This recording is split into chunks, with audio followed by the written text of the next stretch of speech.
আজকে যখন আমরা ম্যাচটা দেখছিলাম তখন দেখলাম যে মাহমুদুল্লাহ রিয়াদকে 10ম ওভারে আনা হলো, পরে 13তম ওভারে তাকে আনা হলো। তিনি 2 ওভার মিলিয়ে 8 রান দিলেন। বাট সব বোলাররা যখন মার খাচ্ছেন, ঠিক সেই জায়গাটা আমরা মাহমুদুল্লাহ রিয়াদকে কেন ক্যারি করলাম না? কারণ আমরা দেখতে পেয়েছি 13তম ওভারের পরে সাকিব বল করেছেন, শেখ মেহেদী বল করেছেন, রিশাদ বল করেছেন, সবাই মার খেয়েছেন, কিন্তু মাহমুদুল্লাহকে বলিংটা দেওয়া হলো না। এই জায়গাটাতে কি কোনো ভুল হয়েছে কিনা আমাদের ক্যাপ্টেনের?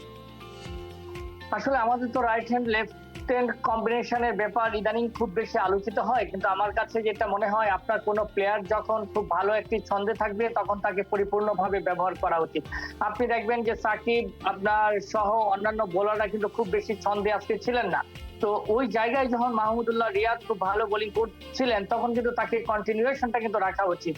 বাট আপনি যদি অন্যভাবে আপনি দেখেন যে স্পিনারদের যেই আধিক্য আজকে ম্যাচে, ওই অর্থে কিন্তু স্পিনাররা আপনার ওরকম ভাবে কিন্তু খুব বেশি মেলে ধরতে পারেনি।